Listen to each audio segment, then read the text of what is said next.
My name is Lucas. I'm 24, and this story begins on the night of my sister's birthday. The night I realized that the people I called family had never really seen me as one of their own. It's funny how one small moment, one gift wrapped in shiny paper, can crack open years of buried tension. But that's exactly what happened. My sister, Emma, had always been the golden child. She was 2 years younger than me, and from the time we were little, she got the spotlight. Straight A's? She got a brand new phone. Lead role in a school play? A necklace. When I brought home my first job offer out of college, my dad said, "Well, that's what's expected, isn't it? No congratulations. No pat on the back. Just expectation." I told myself it didn't matter, that I'd get my recognition in time. I just had to work harder, prove myself. But deep down, it wore me thin. So there we were at the dinner table. Emma's birthday cake sat in the middle, decorated with golden candles. The whole family crowded around her, singing with their voices high and proud. I clapped along, smiling, even though I knew how this would go. I'd seen it play out before. My dad reached into his pocket, pulled out a long, slender box, and handed it to her with that warm, proud grin he reserved only for her. She tore it open and gasped. A luxury watch. Shimmering, expensive, the kind of gift you only see in store windows and wonder who has the money to buy. "You deserve the best, Emma," Dad said. The words cut sharper than I let on. Then came my turn. Mom slid a medium-sized box across the table to me, smirking like she was in on some private joke. I opened it slowly, hoping maybe, just maybe, this time would be different. But inside was a secondhand toaster. Not even new, not even in its original box. I blinked at it, confused. Mom chuckled and said, "Now you can finally learn to cook something other than noodles." Emma rolled her eyes and snickered. "Perfect for you." Everyone laughed, except me. I smiled politely, but inside, I felt like the floor was slipping out from under me. I wanted to speak up, to ask why they thought this was funny, why I was always the punchline. But every time I tried before, I was told I was too sensitive, that I couldn't take a joke. So instead, I excused myself early, said I had work the next morning, and carried the toaster up to my room like a trophy of humiliation. I sat on the edge of my bed, staring at it. A watch for Emma. A toaster for me. The metaphor was too obvious to ignore. Lying there that night, I thought back on every moment I'd been brushed aside.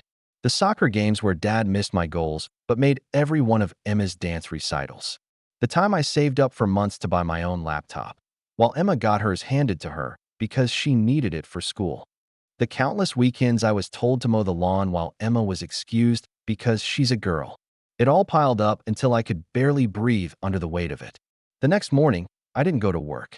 I packed my things quietly, clothes, my laptop, the few books I loved, the sketch pad I never showed anyone. I didn't slam doors, didn't leave a note. I just walked out with a duffel bag over my shoulder. I rented a small room across town with the savings I had. No one noticed I was gone at first. Or if they did, they didn't care enough to call. That hurt more than the toaster. It wasn't until a week later that my phone started buzzing nonstop. Calls from Mom. Missed ones from Dad. Messages piling in. "Where are you? Why haven't you come home? This isn't funny, Lucas." Their sudden concern felt hollow, almost performative. Where was this urgency when I was sitting right there in their house, invisible? Where was it when I needed their approval, their pride, their love? I stared at my screen, debating whether to answer, my chest tight with a mix of anger and sadness. For the first time, I wasn't sure if I even wanted to go back. But deep down, I knew this wasn't just about me leaving quietly. Something had shifted, and I could feel it in my bones. This was just the beginning of something much bigger. And as my phone buzzed on the nightstand, lighting up the dark room, I realized the balance of power was about to change. That's when the real story began. I didn't respond to their calls right away. Instead, I let the phone buzz until the battery drained, the screen fading to black like the last thread connecting me to them. For a few days, I lived in silence, the quiet of my rented room both comforting and suffocating. No laughter downstairs. No footsteps pacing the hallway. Just me, my thoughts, and the occasional hum of the refrigerator in the shared kitchen. I thought maybe, just maybe, they'd forget about me for a while. But I should have known better. My absence wasn't a concern because they missed me. It was a problem because it disrupted their routine. The first real attempt to pull me back came from my mother. She showed up at my workplace, completely unannounced, carrying a bag of homemade cookies as if sugar could patch over years of neglect. I saw her through the glass doors before she saw me. She looked around, expectant, like she was entering enemy territory. My coworker whispered, "Hey, Lucas, someone's here for you." I wanted to duck out, but I walked over anyway. "Lucas," she said, plastering on that smile she wore whenever she wanted something. "We've been worried sick. You didn't even tell us you were leaving. That's not fair. Not fair." The words made me want to laugh. I stood there, arms crossed, letting her ramble. "Your sister has been so upset. She keeps saying it's her fault, that maybe the toaster joke went too far. You know how she is. She never means anything by it. She's just spirited." Spirited. That was Mom's favorite excuse for Emma. When Emma mocked me, she was spirited. When she broke my phone once in a tantrum, she was expressive. But when I so much as sighed too loud, I was ungrateful. I told Mom calmly, "I'm fine where I am." That should have been the end of it. But she leaned in, lowering her voice like she was bargaining. "Look, your father is stressed. We can't keep worrying about you like this. Just come home. You know Emma's birthday celebration isn't over yet. We're planning a dinner this weekend with extended family. Everyone will be there. It would be embarrassing if you don't show." There it was, the real reason. Not love, not concern, embarrassment. She cared about appearances, about whispers from aunts and uncles, about maintaining the family image of perfection. I told her I was busy. She frowned, shoved the bag of cookies into my hands, and left without another word. That weekend, I didn't go. But I did check Emma's social media. Photos from the dinner flooded my feed. Emma sitting in the center, watch glimmering on her wrist, plates of expensive food spread across the table. Dad with his arm around her, raising a glass. Caption, "Celebrating our star." My stomach turned. I recognized the restaurant. It was one I had always wanted to try, but had been told too pricey whenever I suggested it. They had no problem paying when it was for her. A few days later, Dad called me directly. I answered this time, more out of curiosity than anything. His tone was sharp, clipped. "Lucas, enough of this nonsense. Your mother tells me you've been sulking. You need to stop acting like a child and come home. Family doesn't turn its back on family." I almost choked at the irony. Family doesn't turn its back? What had they been doing to me all these years? I stayed quiet, listening. He continued, "Do you realize how difficult you're making things? Emma is starting her internship soon. She needs stability at home. She looks up to you, whether you believe it or not. Stop being selfish." Selfish. That word rang in my ears long after the call ended. I was selfish for leaving, selfish for wanting respect, selfish for refusing to play the role of the invisible son who clapped while his sister shined. My anger simmered, but underneath it was something colder, resolve. Over the next couple of weeks, the tension grew sharper. Emma texted me once, "Seriously, Lucas, grow up. You're making everyone miserable." I didn't reply. My aunt called me, her voice syrupy sweet, trying to lure me back with promises of family unity. Even my grandmother, who usually stayed out of conflicts, sent me a short message. "Your parents are older now. Don't give them grief." No one asked how I was doing. No one asked what I wanted. It was always about them, their peace, their pride, their golden child. But the real breaking point came one Saturday evening when Mom called again, this time not to coax, but to scold. "Lucas, your sister had a breakdown today. She says she can't enjoy anything knowing you're out there sulking. Do you want her to be miserable? Is that your goal?" Her voice was trembling, but not with concern for me, with anger at how my absence cast a shadow over Emma's joy. That night, I sat in my little rented room, staring at the toaster I had brought with me almost out of spite. It sat on the counter, dented and uneven, a reminder of everything I'd walked away from. I realized that to them, I wasn't a son or a brother. I was a placeholder, someone to fill in the gaps of their perfect family picture when needed, but otherwise invisible. And for the first time, I wondered, if I stopped playing that role entirely, what would happen to their carefully constructed world? That question stuck with me. And deep down, I already knew the answer. It happened on a Sunday afternoon, one of those slow, gray days where the air feels heavy and restless. I was at my rented room, halfway through making a simple dinner when my phone lit up with a video notification. It was from Emma. She had posted another one of her endless social media stories. Normally, I wouldn't have bothered watching, but something about the thumbnail caught my eye, my room. I tapped it open, and my stomach sank. The video showed Emma standing in my old bedroom back at the house, the walls behind her stripped bare. She grinned into the camera, panning to show off the space. "Finally turned this wasted room into something useful," she said with a laugh. The camera swung around to reveal the furniture gone, my shelves empty. In their place stood racks of clothes, shopping bags piled high, and a vanity table under the window. My room, my sanctuary, my last shred of space in that house, had been gutted and transformed into her walk-in closet. The comments underneath were full of her friends gushing. "OMG Queen, you deserve it. That's what big sis's rooms are for, LOL." I stared at the screen, my food burning on the stove, smoke curling up as if echoing the rage that rose in me. My chest tightened until I had to sit down. They hadn't even told me. No call, no message, just a casual takeover, broadcast to the world like my existence had been nothing more than an inconvenience. I called my mom immediately, hands shaking.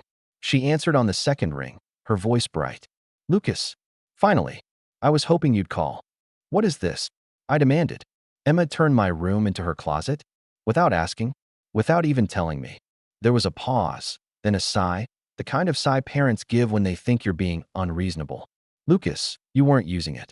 You left. You made it clear you didn't want to be part of this family anymore." Emma needed the space. She has a lot going on with her internship and her new responsibilities. She deserves a proper setup. "I lived there my whole life," I shot back. "That was my room. My things." "Oh, don't be dramatic," she said. "We boxed up your stuff. It's in the garage.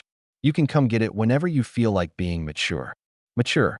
They had erased me from the house, handed my space to Emma like it was nothing, and I was the immature one. I could barely breathe. "So you just decided I don't matter anymore," I said quietly. "Don't twist my words, Lucas," she snapped. "You're the one who left. Actions have consequences." Her words hit harder than I expected.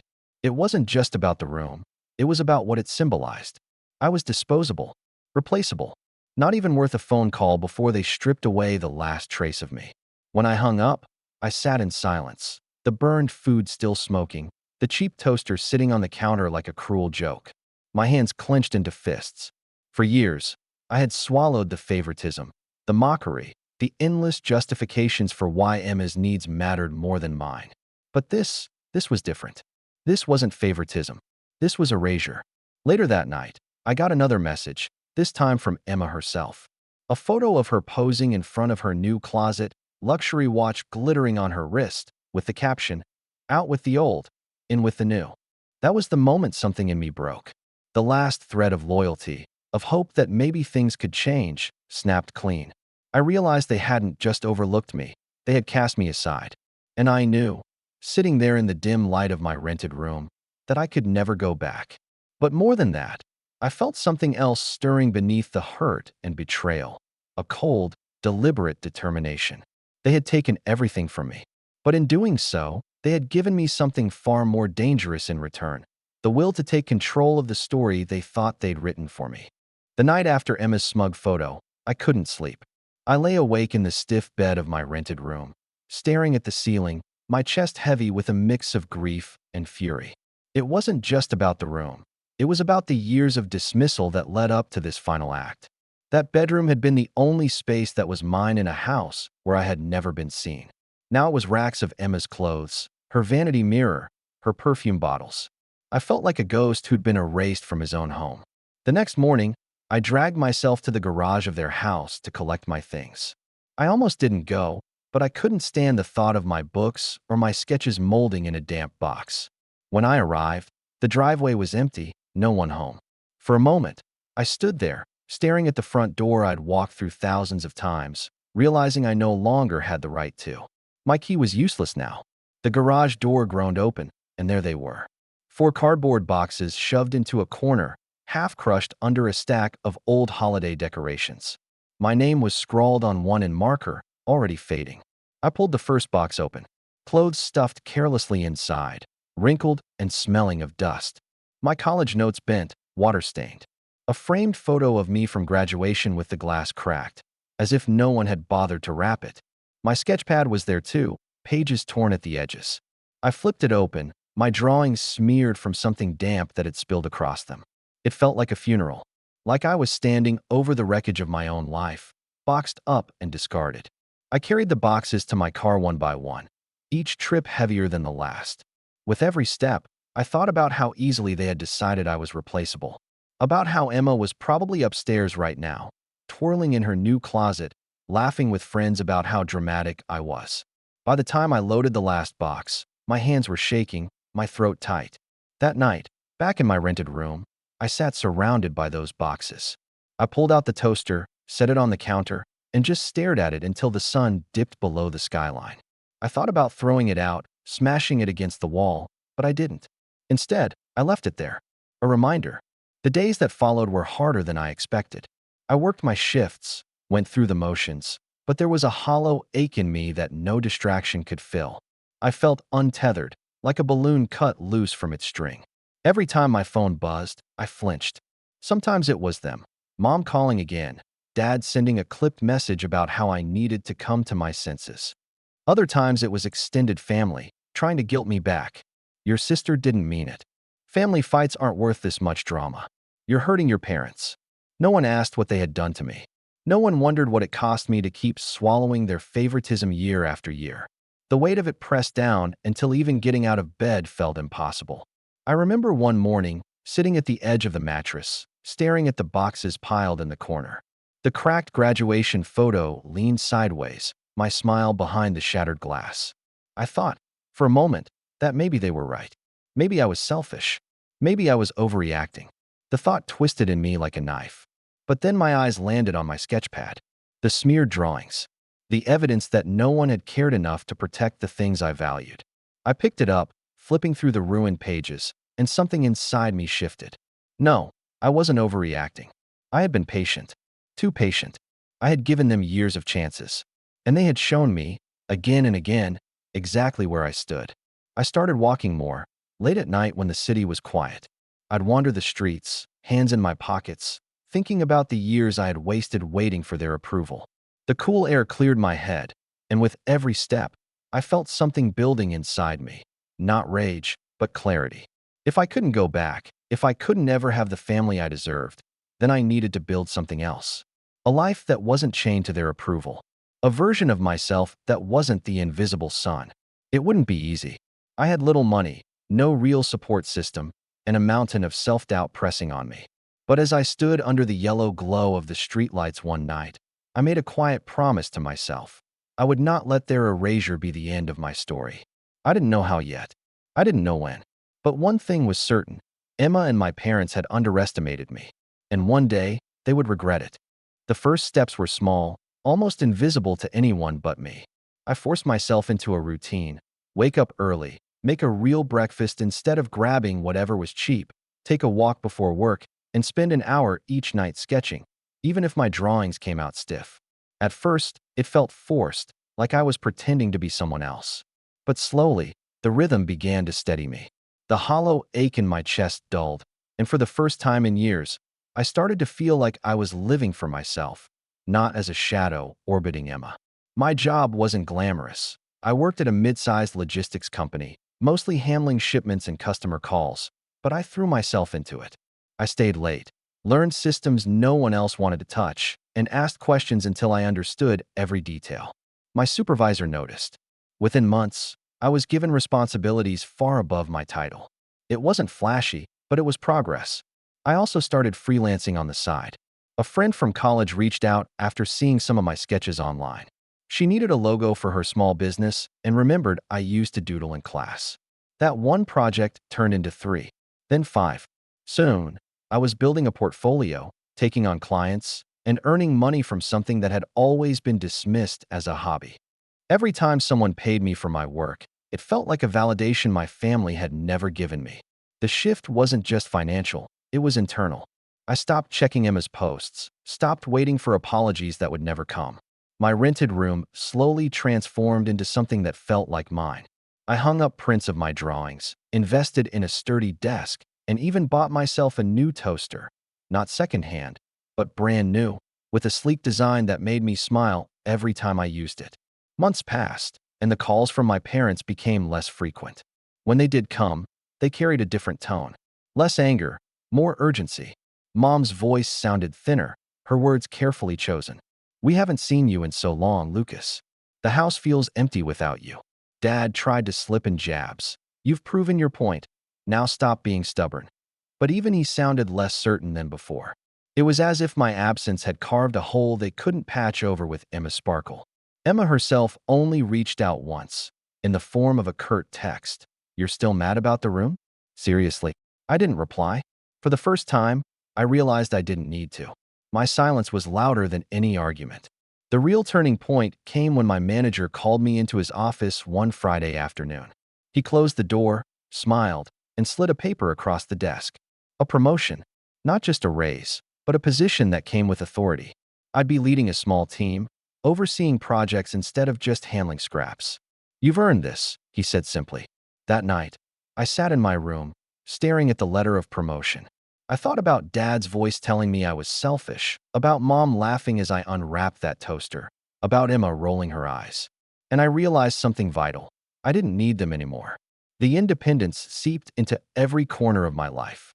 I upgraded my living situation, moving from the rented room into a modest one-bedroom apartment with sunlight pouring through the windows. It wasn't much, but it was mine. I filled it with things I chose: plants, art supplies, a couch I bought with my own money. Each purchase felt like a brick in the foundation of a new life. I wasn't rich. I wasn't famous. But I was stable, stronger than I had ever been under their roof. And for the first time, when I thought of Emma's watch or my parents' endless favoritism, it didn't sting, it fueled me. But the universe has a way of circling back. Success doesn't go unnoticed, especially by people who once dismissed you. It started with subtle hints from relatives, comments about how I seemed to be doing well for myself.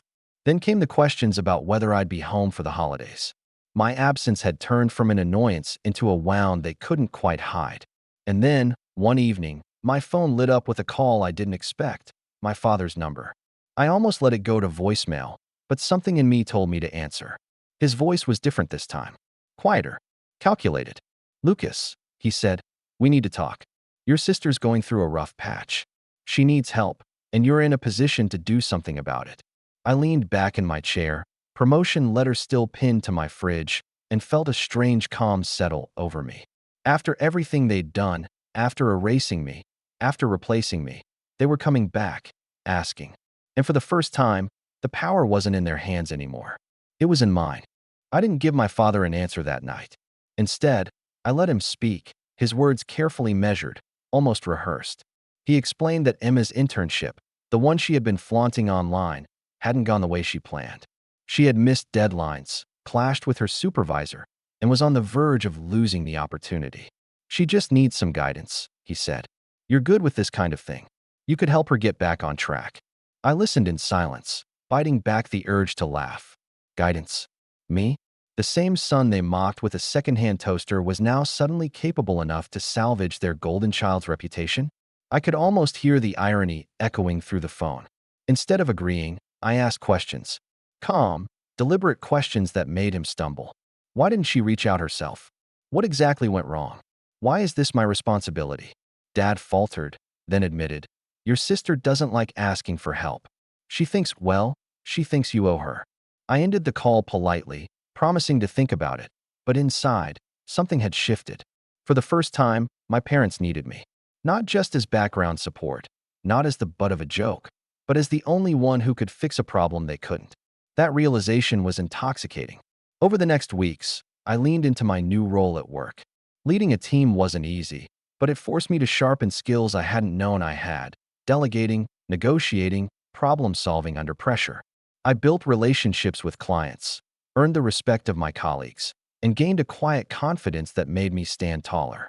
Every small win reminded me that I had something my family couldn't take away: capability. Meanwhile, my freelance art business was picking up speed. Word spread, and soon I had steady clients. I reinvested in better equipment, updated my portfolio, and even launched a simple website to showcase my work. Opportunities trickled in, small commissions at first, then larger projects. For the first time, I wasn't just surviving. I was building. But the real turning point came by accident. A colleague invited me to a networking event, one of those stuffy gatherings where people in suits traded business cards and forced smiles. I almost skipped it, but I went anyway.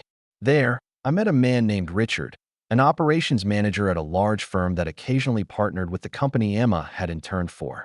Over drinks, he let slip that Emma's reputation had already taken a hit. Smart girl, but entitled. Acts like the rules don't apply to her. Word travels fast in these circles. I listened carefully, nodding, while a thought bloomed in my mind. My family's perfect image of Emma, their star child, was beginning to crack. And I, of all people, was standing in a position where I could see those cracks widening. When I got home that night, I couldn't stop thinking about it. For years, they had dismissed me, erased me, and poured everything into Emma. And now, here I was, stronger, independent, and connected in ways they didn't even know. They still saw me as the boy with the toaster. But I was quietly becoming someone else. Someone who could shape outcomes. Someone who could decide whether to extend a hand or let the house of cards fall. The calls from my parents continued. Mom's tone had shifted entirely now. Gone was the scolding, replaced with something closer to pleading. Lucas, honey, your sister just needs a second chance. You've always been so dependable. Don't hold grudges. Each time, I gave vague answers. I let them stew in uncertainty. It was like holding a mirror to all the years they had kept me waiting for scraps of approval. I started journaling, too, writing down every slight, every memory of favoritism, every moment they'd dismissed me. Not because I needed the reminders, but because I was preparing. I didn't know how or when, but I knew one thing for certain. When the time came, I wanted the story of my family's cruelty etched clearly in my mind. And then, as if fate wanted to underline my new position, Richard from the networking event reached out again. His company was expanding, and they needed someone with my skill set to consult on a project. A side gig, higher pay than my current salary, and most importantly, it came with influence. Influence in the very circles Emma had failed to impress. As I signed the paperwork for that contract, I realized something chilling. The power dynamic had flipped. I wasn't the invisible son anymore. I was the one holding the strings, and they didn't even know it. When the opportunity finally came, I didn't rush it. Revenge, I realized, wasn't about dramatic outbursts or shouting matches. It was about patience, precision, and letting the other side walk straight into the trap they had built for themselves. It began with another call from my father. This time, his voice didn't carry the sharpness it once did. It was almost meek, a strange thing to hear from a man who had spent years barking orders at me. Lucas, he said, Emma's internship, it's officially gone. She burned too many bridges. But there's still hope. There's a position opening with one of your contacts. You could put in a good word. Just talk to someone. That's all we're asking. I almost smiled. They had no idea I already knew. No idea that through my new contract, I was working shoulder to shoulder with people in the very network Emma had alienated. My father thought he was asking for a small favor. What he was really doing was placing Emma's future squarely in my hands. I told him I'd see what I could do, keeping my tone neutral. He seemed relieved, as though he'd finally broken through my stubbornness. But when I hung up, I sat back in my chair, staring at the ceiling, and felt the cold clarity settle over me. This was it. Years of being overlooked, erased, dismissed, all leading to this moment where they needed me, and I could decide their fate. Over the next few weeks, I positioned myself carefully. I didn't sabotage Emma directly. I didn't need to. Instead, I made sure the truth traveled.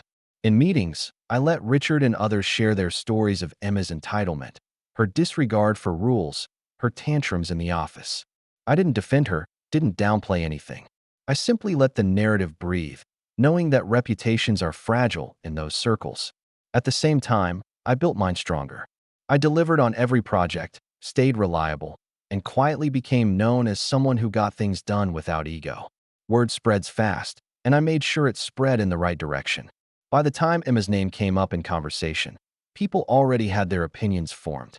All I had to do was shrug and say, "Yeah, that sounds like her," and the damage deepened. Meanwhile, at home, my parents clung tighter to their delusions.